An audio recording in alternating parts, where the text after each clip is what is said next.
listen to this podcast.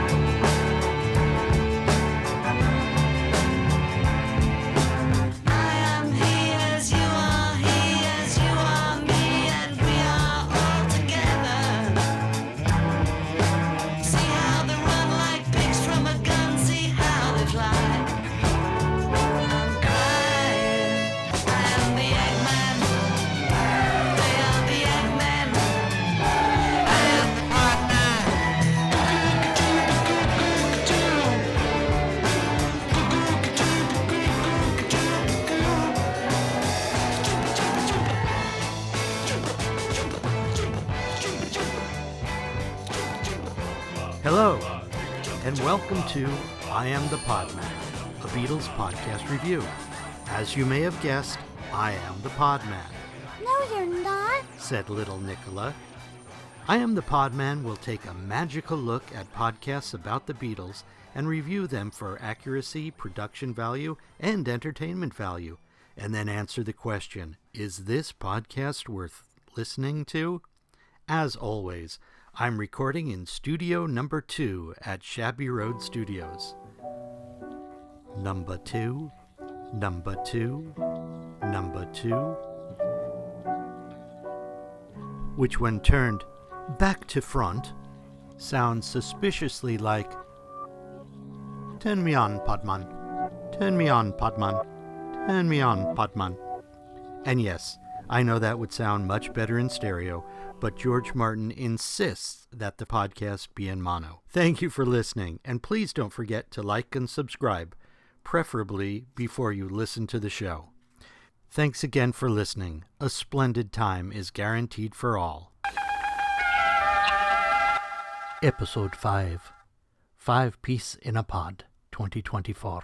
A pot of gold.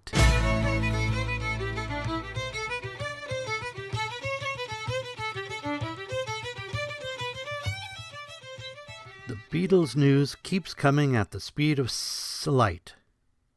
In late February, it was announced that Sony Films will finance and distribute 4 films, one about each Beatle, to be directed by Sam Mendes. The 4 separate films, slated for 2027 release, will each tell the Beatles story from each Beatles' point of view, and the films will intersect to, quoting the press release, tell the astonishing story of the greatest band in history. In a statement, director Sam Mendes says, "I'm honored to be telling the story of the greatest rock band of all time, and excited to challenge the notion of what constitutes a trip to the movies." Sony Pictures must have a great deal of faith to open these 4 interrelated films all in the same year. While the special release details will be revealed in the future, Sony Pictures promises the strategy will be, quote, innovative and groundbreaking. All of this sounds very interesting, but from my experience, I can attest that Hollywood very rarely does anything that can be considered innovative and groundbreaking. Still, I'm interested, and I'm hoping for some interesting storytelling and editing, something like Memento or Irreversible. Even the brilliantly crafted, while still being a pretty bad TV show, How I Met Your Mother. Something different. I'm hoping that Sam Mendes is the right directorial choice. It will be interesting to see how this turns out. But here's the bigger problem. Casting. You know how most Beatle tribute bands fail when it comes to the vocals? You had 2 of the most amazing voices in all of rock history in the Beatles. And while Paul's voice is incredible, no one, and I mean no one, can sound like John Lennon. And aside from them, George's voice is fascinating and very idiosyncratic. This is where the sound-alike bands falter. Now, in the upcoming films, it appears they will be using actual Beatles music, and that's a good thing. But casting, who do you get to play 4 of the most charismatic figures of all time? Frankly, even if we go through a list of the greatest actors in film history, Brando, Bogart, Hopkins, McKellen, as skilled as these thespians may be, even as much, much younger men. I can't imagine any of them as the Beatles, and that's going to be a problem for Mendes. The other problem is us. Yes, we are going to be a huge problem. I mean, Robert Carlyle is a fine actor, and he played John for about 2 minutes in the movie Yesterday. And do you remember how much Beatle bitching you heard? Imagine rather than 2 minutes, it's for 2 hours. I pity the fool. I love movies and I love music, but I can count on my Yakuza-diminished fingers the number of rock biopics that I really enjoyed. Kurt Russell played a fine Elvis in a made-for-TV movie in the 70s, and amazingly enough, Gary Busey of all people was okay as Buddy Holly. While Lou Diamond Phillips didn't make you want the plane to crash, it didn't do Richie Valens justice. Angela Bassett was almost as sexy as Tina herself in What's Love Got to Do with It, but Angela Bassett could play Aunt Esther and make it sexy. I know the movie Bohemian Rhapsody was well loved, but I was offended by the twitchy special needs portrayal of Freddie Mercury. Rami Malek's caricature was insulting to Mercury, and I shut off the movie halfway through. And that speaks to the talent and charisma of those rock stars who have a sufficient amount of public interest to warrant someone spending millions to make a movie about them. And of course the Beatles movies will be aimed at the general public. They have to be. So complex issues are dumbed down so the audience can easily understand the narrative. So if I'm still around in 2027, I'll stop at the bookstore and pick up my Lewison Unabridged Volume 2 and go see at least the first of these Sam Mendes movies. But tonight, I'm kicking back and watching Bob Zemeckis' 2012 motion capture film Yellow Submarine.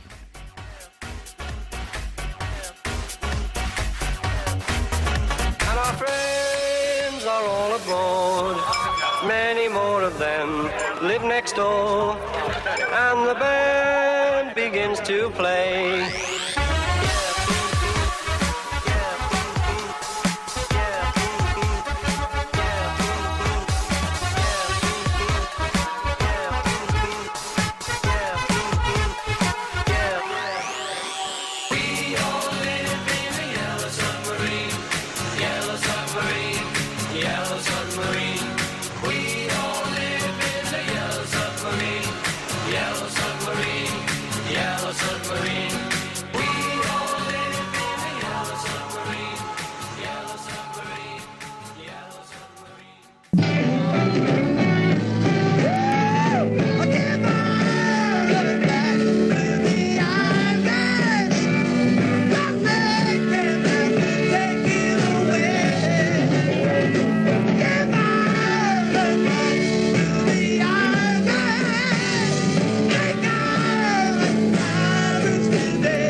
That's jolly good chaps, the jolly good chaps. We take it once more.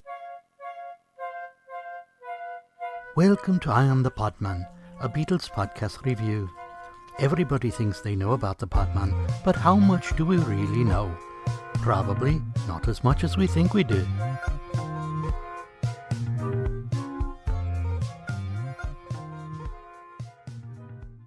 Let's look at a podcast. Well, it's really not a podcast, even though it's presented by two of the top Beatles podcasters, Stephen Cockcroft and Jason Carty, the Beatle brains of Ireland, and the brains responsible for one of the Podman's favorite podcasts, Nothing Is Real. You can bet I will be talking about the fabulous podcast Nothing Is Real on a future episode. But today, in keeping with our nominally Irish theme, I'll be looking at Stephen and Jason's 4-part BBC series, Give the Beatles Back to the Irish. Everybody knows the Beatles came from Liverpool, right? Wrong. They actually came from Ireland, and we're here to prove it, sort of. I'm Jason Carty. I'm Stephen Cockcroft, and we're the current Beatle brains of Ireland, and for the last few years we've been making a podcast called Nothing Is Real, looking at the cultural impact of the Beatles from the 1960s to the present day. But there's a bigger question at play, which is, are the Beatles Ireland's biggest band? In the first episode, they talk about the Beatles' first visit to Ireland in November 1963, and note that Liverpool is often called the capital of Ireland. They go over each of the Beatles' Irish roots and note that George is the most Irish, while Ringo is the least. The Beatles' first concert in Ireland is November 7th, 1963, in Dublin at the Adelphi, in the midst of their 1963 British tour. They played 2 shows, and between shows, a riot ensued while the crowd from the first show didn't want to leave. The guys note that screenwriter Alan Owen is traveling with the Beatles at this time, observing for color to use on a script for A Hard Day's Night. One wonders if the Fabs, escaping the Adelphi after their evening show, crammed into the back of a news van, was inspiration for a scene in the movie. Episode 2 discusses Beatlemania in Belfast and the fascinating story of Ringo's residence in Dublin, which was an on-paper scam to get a driver's license. Ringo had driven his Ford Zephyr for years, although he did not have a driver's license and he had no formal driving training. At that time, you did not need to do a driving test in Ireland. Of course, this changed on St. Patrick's Day in 1964. The Beatles played Dublin on November 7th and Belfast on November 8th. In Belfast, they played at the Ritz Cinema to scenes of utter hysteria. The theater manager had the bright idea to walk the Beatles out after the concert right out the front door. The Beatles played Belfast again on November 2nd, 1964, and Cockcroft and Carty described the odd circumstances around that performance. This concert in King's Hall played to 1,600 people in one day, which was the biggest concert they ever played in the British Isles, and it was the last one in Ireland. In episode 3, Stephen and Jason discuss John and George's March 1964 holiday with Sin and Paddy Boyd at Drummerlin Castle in Ireland. The story of Tara Brown is related. Tara is a good friend of Paul and Mike McCartney and a co-investor with George Harrison in Sevilla's nightclub. Tara was Paul's trip sitter on his first LSD trip, and this is unconnected to the LSD trip, was riding mopeds with Paul when Paul crashed his moped. The results are visible in the Paperback Writer video. Sadly, in December 1966, Tara is killed in a car crash, which of course is part of the inspiration for the greatest song of all time.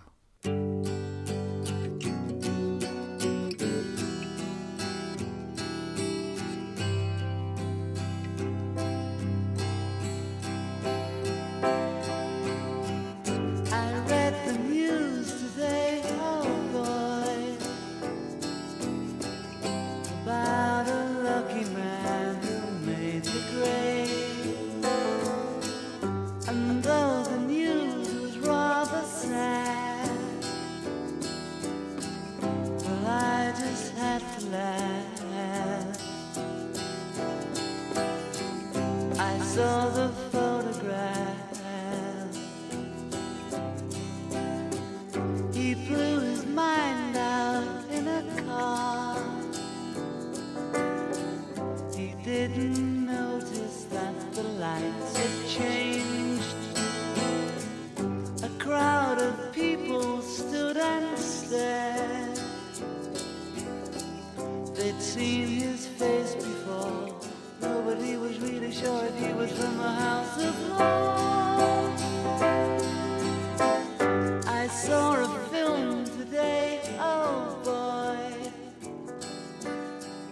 John's purchase of the 19-acre Dornish Island is discussed. John visits Dornish Island in 1968 and has the acetate of Revolution and plays it at dinner for the hotel staff. Unfortunately, John never visits Dornish again, and the island is sold in 1983. In the final episode, the lads talk about John's political protests and marches for Irish civil rights. This, of course, leads to a discussion of the Sometime in New York City album. The Luck of the Irish was started in November 1971 and was intended as the first single from that album.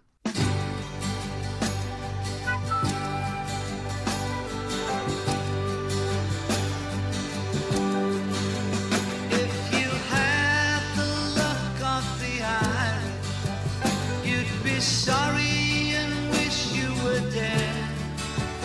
You should have the luck of the Irish, and you'd wish you was English instead. 1,000 years of torture and hunger drove the people. We get to 30 January 1972, Bloody Sunday. John and Paul met in New York in January 1972 and discuss a sort of truce from insulting each other in the press and in song. They then separately both react to Bloody Sunday by writing songs, Paul's Give Ireland Back to the Irish and John's Sunday Bloody Sunday.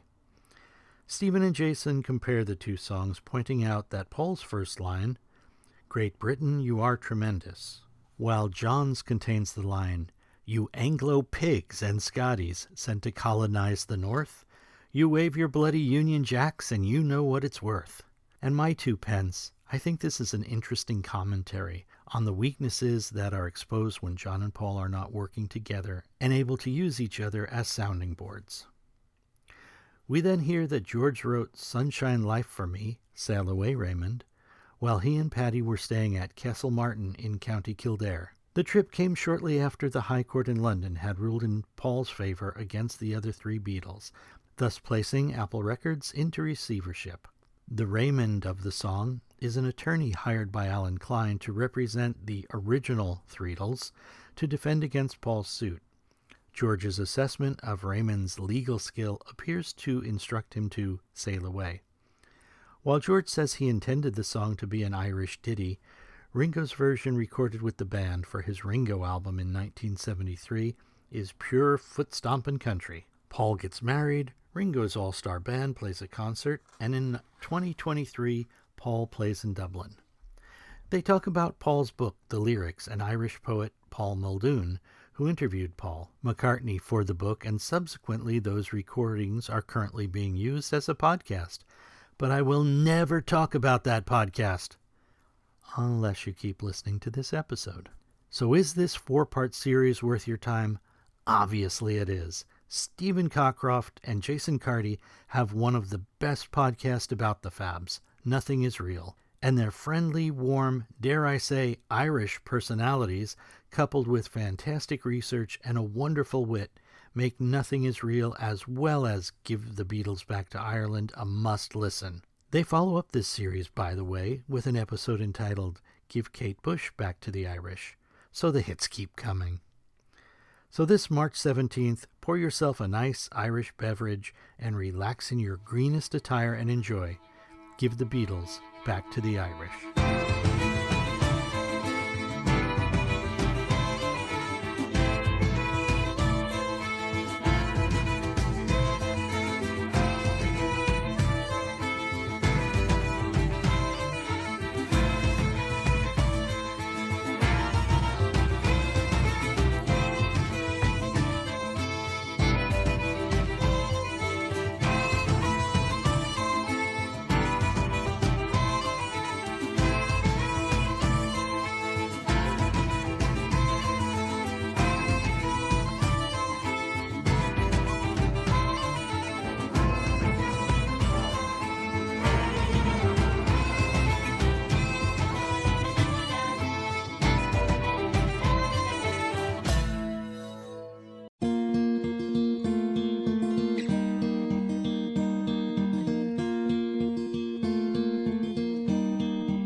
scian list ser I suas fattar Vau feu son en git gut hokaldi On du schein gurnei Toppen skal vad hule schau geht Fattar Vau feu son en git röst söt On du ske On du ske Stjachan alles gune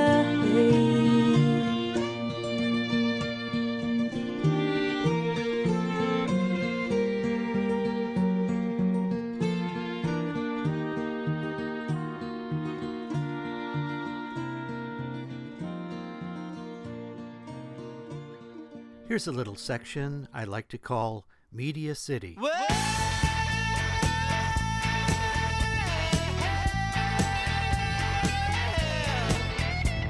I've been Meat City to see for myself. Well, I've been Meat City to see for myself.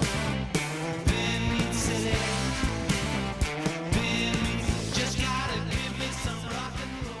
No, John, it's Media City, not Meat City. So, sorry, Mr. Podman, sir. I completely misunderstood. I hope you can forgive me. Not to worry, Johnny. You are forgiven. Thank you kindly. The concept of the Media City segment of the podcast was intended to be a quick shout-out to media related to the Fab Four. But the past few episodes, actually all of them, save episode 1, have featured fairly comprehensive Media City segments. I kind of feel that the brief mention I made of Andrew Milton's Fab YouTube channel isn't sufficient, and I will definitely be revisiting parlogram auctions in the future. But today on Media City, I'll look at the new movie Argylle, just released in the U.S. on February the 2nd, 2024. The film received justifiably negative reviews and is yet to even earn 50% of its $200 million budget. The Hollywood Reporter estimates that a $500 million gross would be needed for the movie to even break even. At a 6:20 show on a Tuesday night, I was one of only 4 people in the theater. The film is directed by Matthew Vaughn, who pathetically has the tagline, quote, "From the twisted mind of Matthew Vaughn," on all the advertising, with an $80 million advertising budget, by the way. So if your career has been on a pathetically downward spiral since, some would say 2011, but I'd say 2007, it's a desperate attempt to appear to be edgy and relevant when you self-proclaim ownership of a twisted mind, eh? The film's script, although quite honestly most of the dialogue is so inane that it could have been ad-libbed, was written by Jason Fuchs. The music is by Lauren Balfe, and I'll talk much more about that later. I don't want to talk about the movie itself too much. Suffice it to say, I'm not blazing any trails here when I'm agreeing with virtually all of the critics and saying that this is a dreadful movie, a bait-and-switch advertising campaign, and a plot that is a pale ripoff of many other, much better movies. So the movie is about a secret agent, Aubrey Argylle, played by Henry Cavill, who has one of the most idiotic haircuts. But that's okay, since he's only in the 2-hour and 20-minute movie for about 4 minutes. And the antagonist, LaGrange, is played by the beautiful Dua Lipa. For about a total screen time of 2 minutes. So if you saw the trailer, a TV commercial, or even the movie poster, and you chose to see this movie based on any of those, you got played. Instead, you get Ron Howard's daughter. And after this, and 8 days a week, can we just agree not to let any members of Opie's family have anything to do with the Beatles? And that includes the rumored casting of Clint Howard as Paul McCartney in the Sam Mendes movies. And Sam Rockwell trying his best. Toward the end of the movie, Bryce Howard is in a horrible gold gown and Rockwell in a dopey green Nehru jacket. Either he's supposed to be a leprechaun, or it's clear that the two of them strongly resemble Miss Piggy and Kermit, albeit with none of the charm. In summation, BBC reviewer Nicholas Barber writes, quote, "It's a painful collection of silly cliches and unconvincing special effects, but the twist is that it's supposed to be like that," end quote. I agree. So the Podman's review, it's beyond bad, and it's evil and disgusting, so skip it.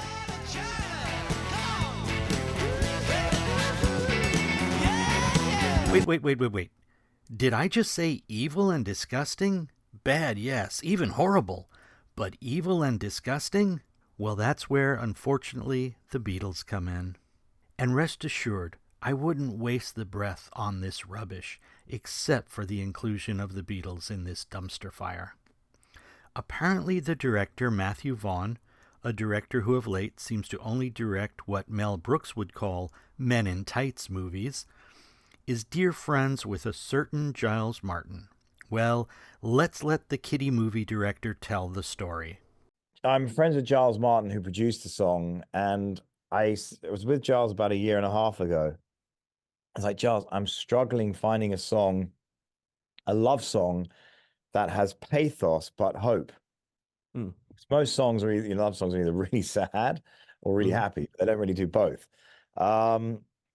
And he goes, well, I got a new Beatles song. Do you want to hear it? And I was like, yeah, shut up. And he went, no. And Miles, Giles is a massive, massive joker. And then he played it to me. And I was like, hey, I can't believe I'm hearing a new Beatles song. And it was John Lennon singing. And I'm like, what is going on? But I was listening to the lyrics going, this sums up the movie Now and Then. I'm like, what the hell? And then we literally just slapped it on the movie.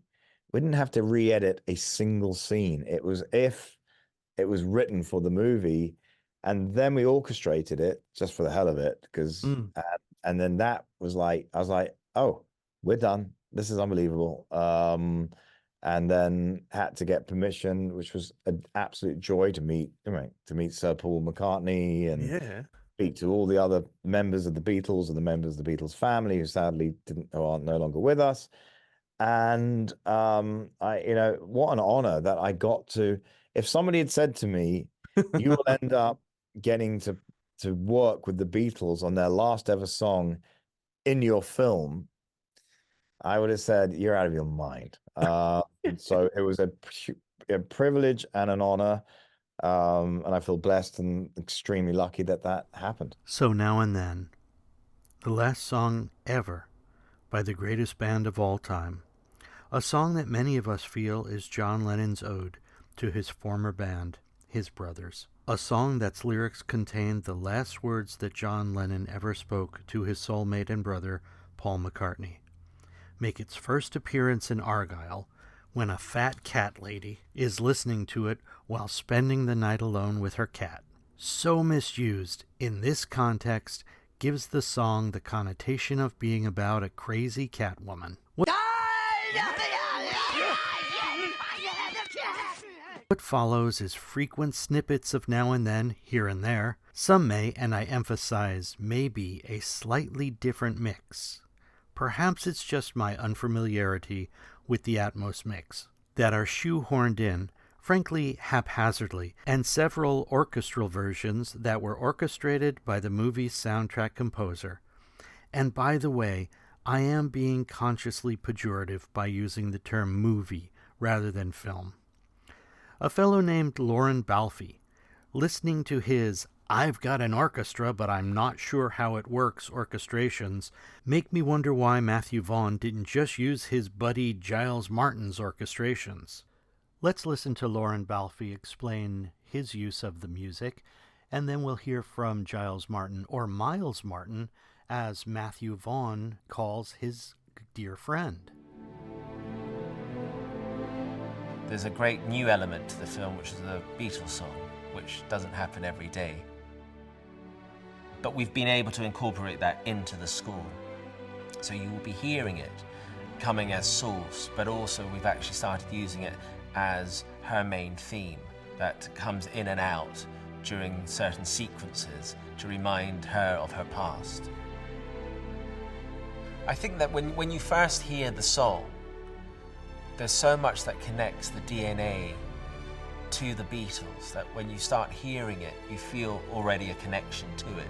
The melody is so classic and beautiful, it already sounds like that we've lived with it for the last 40 years. So it's a trigger device for Ellie. The song's used as a trigger. And you'll see that school uses it, but also the music box uses it, which is very important in the film. The Beatles are the biggest selling artists of all time by a country mile. I like the idea about them appealing to a new audience, and it makes sense, and it really works in the movie. It's become an integral part of the movie. But it's so much more satisfying to have music that's used in a film that's not just a needle drop, not just someone pressing play. And there's a reason why even the actors in the film or the role they're playing actually hearing the song. And so that's what we try and do. So it was a great collaboration. It's been a fun ride doing it.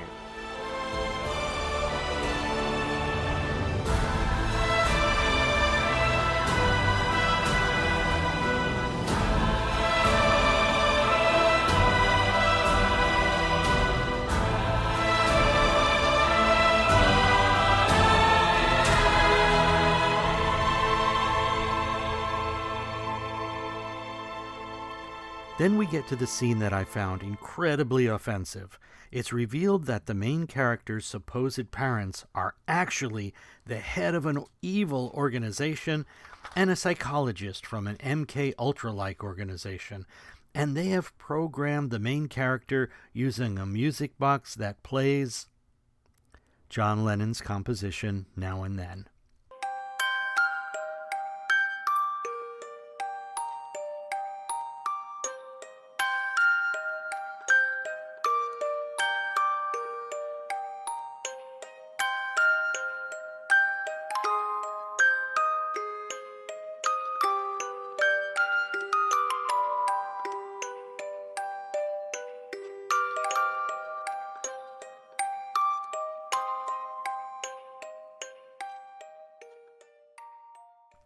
Now, I'm not some conspiracy nut, and I absolutely hate to bring up this subject again, since I reviewed the terrible Apple computers, not records, series John Lennon Murder Without a Trial on episode 2.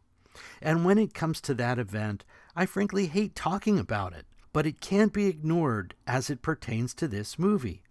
There's a recent book by David Whelan that appears to be very well researched. The book, Mind Games, The Assassination of John Lennon, was recently the subject of a very interesting episode of Robert Rodriguez' Something About the Beatles. As I mentioned on episode 2, and as author Whelan discussed on Satby, the MK Ultra organization's Milton Klein was involved in John's alleged murderer's legal defense, as well as frequently visiting the alleged murderer in prison numerous times.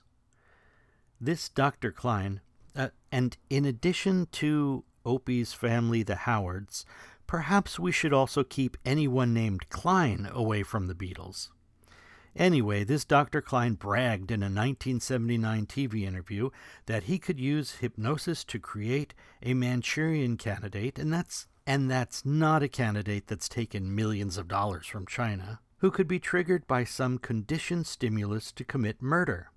I would say that most government agencies concerned with intelligence operations have been looking to hypnosis as a tool for a variety of purposes, one of which is to carry out and to execute certain intelligence operations on a basis where they would not have to rely completely on some of their own emotional reactions. Actually, would that entail murder? It could, if you consider that an act of killing someone under circumstances of war is murder. I think one has to define what that means. Under circumstances of peace. Under circumstances of peace, it would be murder. The author of Mind Games believes that the trigger for Lennon's alleged murderer was Catcher in the Rye. And in the movie Argylle, the trigger is the Beatles' Now and Then.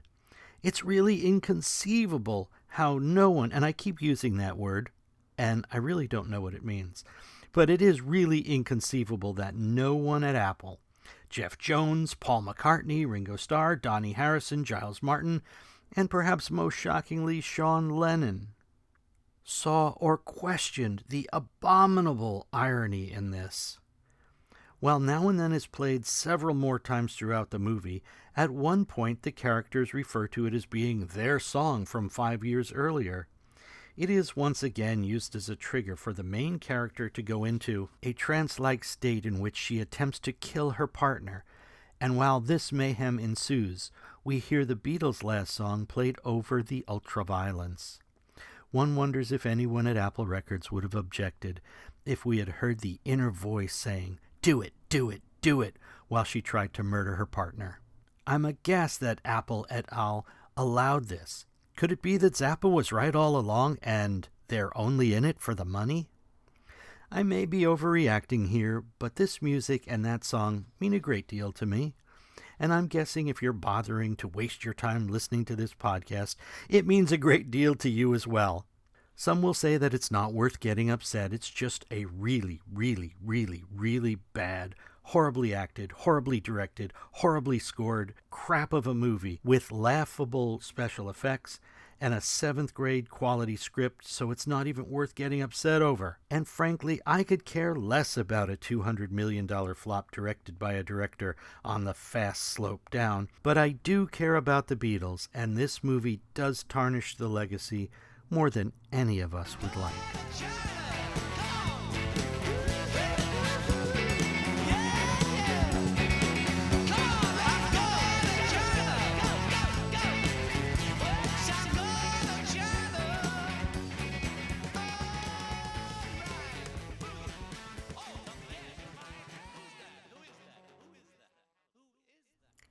Okay, so don't tell anybody, but here's the Atmos mix, and it is far superior.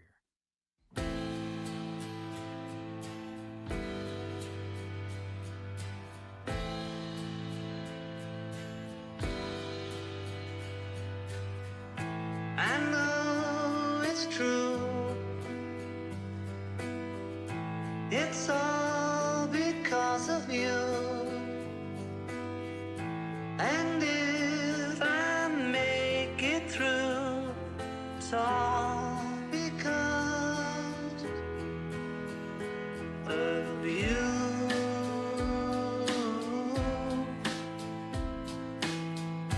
And now and then, if we must start again, well, we will know for sure that I will love you. Now and then, I miss you.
There's a wee comedy fellow who goes by the name of Roy Zimmerman, although truth be told, that doesn't sound like an Irish name now, does it?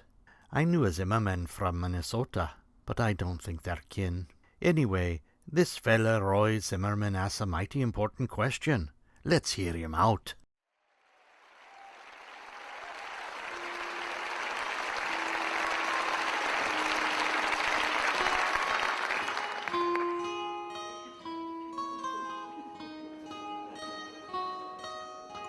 Another original.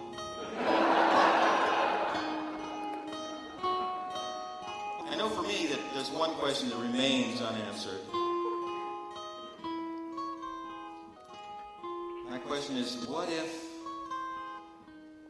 the Beatles were Irish?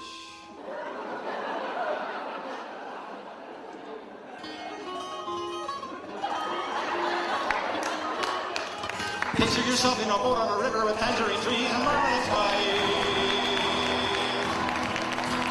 Suddenly someone appears at the turnstile and goes, and the night has gone by. Newspaper taxis appear on the shore, waiting to take you away. Climb in the back with your head in the clouds and you're gone, gone. A new scene in the sky high with joy.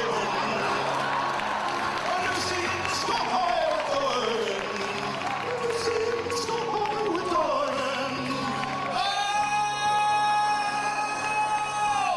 You lost your love. Well, I saw her yesterday. It's you she's thinking of. She told me what to say. She loves you, and you know that can't be bad. She loves you, and you know you should be glad. Ooh, glad. Ooh. Words are flying out like endless rain into a paper cup. They slither as they pass, they slip away across the universe. Help! I need somebody help. Not just anybody help. You know I need someone. I look at the world and I notice it's turning while my guitar gently weeps. With every mistake we must surely be learning while my guitar gently weeps. Someday you'll look to see I've come with a merry rain. So I'll follow the sun, follow the sun, follow the sun. There's a fog upon LA and my friends have lost their way. We'll be over soon they say, but they lost themselves instead.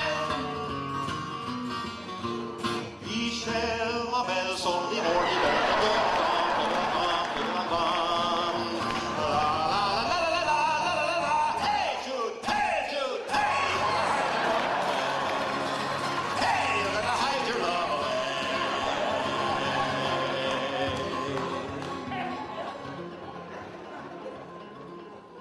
Number 9.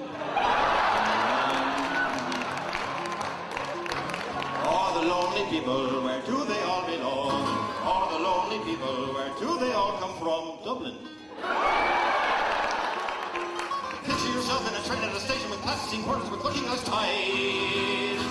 Suddenly someone appears at the turnstile, a girl with the lightest go by. Cellophane flowers of yellow and green towering over your head. Look for the girl with the sun in her eyes and she's gone, gone. Everybody sing now. Lucy in the sky with diamond. Come on. Lucy in the sky with diamond. Lucy in the sky with diamond. Here you are. Lucy in the sky. Sing it for me, mother up in heaven. Lucy in the sky with diamond.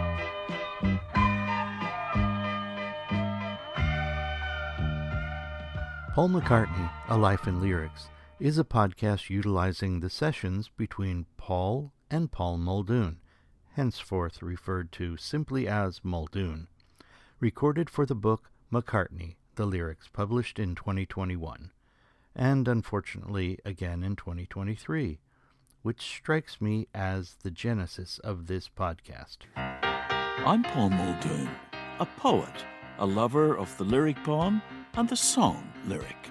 And over the past several years, I've been fortunate to spend time with one of the greatest songwriters of our era, Sir Paul McCartney. Together we worked on The Lyrics, 1956 to the present, which looked at more than 150 tracks from McCartney's songbook. When we listened back to the tapes, we realised there was something very special happening in these conversations. As we ventured out on this journey, line by line, it became clear how much of McCartney's biography is indeed embedded in the lyrics. Has this Liverpool sprung from its people, or have the people sprung from Liverpool? Going all the way back to his childhood in Liverpool.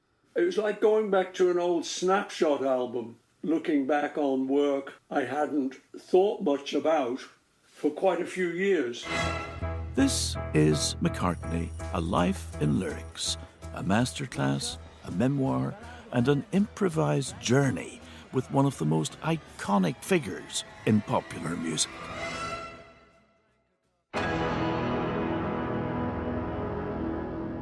The cast dropped on October the 4th of 2023 and Season 2 on January 29th, 2024.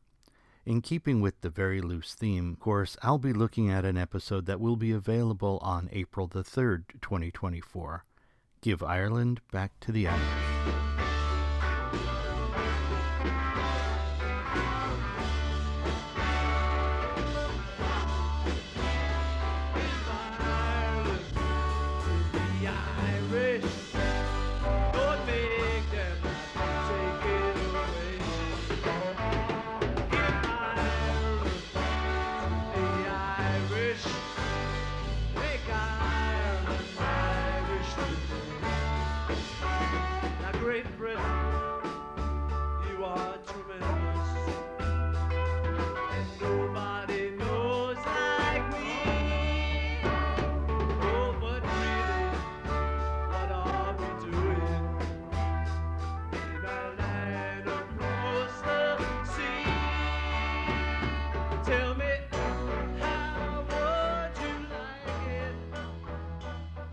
The episode starts with a horrifying news soundbite featuring a great deal of screaming and gunfire.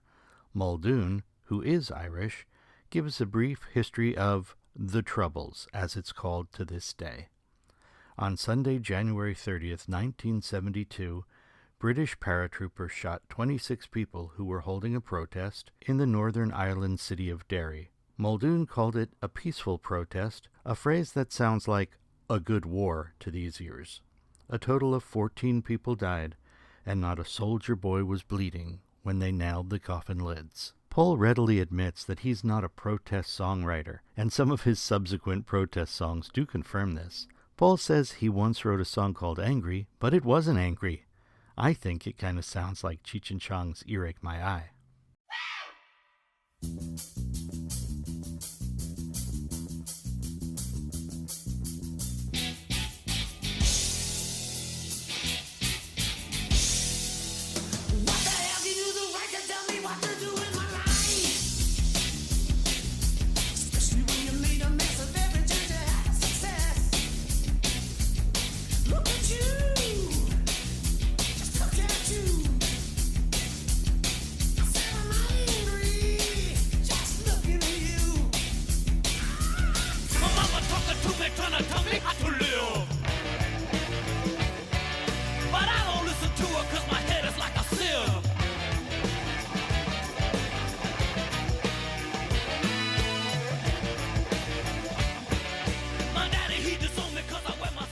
Paul asks Muldoon if he was involved in the Troubles. Muldoon says, not actively, and takes the opportunity to read one of his poems. Paul seems to take some measure of pride that the song was banned by the BBC, and some stations in the home of the free inexplicably also chose not to play the song. Whether that was a political or artistic decision, it did, however, hit number 1 in Ireland and number 1 in fascist Spain. Is McCartney a Life in Lyrics worth listening to? Yes, absolutely. You get to hear Paul talking about many songs that are now woven into what Jung would call the collective consciousness of our modern society. While this episode was about an incredibly weak track, Give Ireland Back to the Irish, which when preceded by Wildlife and followed 2 months later by Mary Had a Little Lamb, had many of us wondering about Paul's future. Fortunately, Hi Hi Hi at the end of the year gave us some relief. But not all of the songs discussed on McCartney, A Life in Lyrics are this week. In fact, most of them are masterpieces, and it's great to hear Paul talking about them. Even if the comments are oft-repeated anecdotes or slightly inaccurate anecdotes, but Cozen and Sinclair provide an acceptable theory on this in their terrific book, The McCartney Legacy. There is a problem with this podcast that I fear I must address. I'm assuming that when Muldoon originally interviewed Paul, there was no intent to use these audio files for anything other than notes to write the book. Paul seems to be eating throughout the book. Either that or he had a stroke that we don't know about. Believe me, I know of what I speak. Then we get to Muldoon, whose affectatious speech pattern sounds like an Irish Paul Harvey. The Beatles started as a club band, playing lunchtime sets at a club called the Cavern, and eventually their fame grew past the confines of Liverpool, past England and the British Isles, off unto the entire world. It's silly and distracting. As Barth Gimble would say, if you woke him up in the middle of the night, he would speak normally. But all that aside, McCartney, A Life in Lyrics is a fine companion to the book and an enjoyable listen. So, listen to what the man said.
thank you for listening to I Am The Podman, a Beatles podcast review.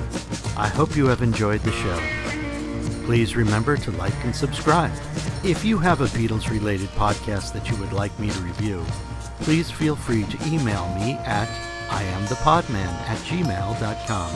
That's iamthepodman@gmail.com. Now it's time to say goodnight. Peace and love. Imagine.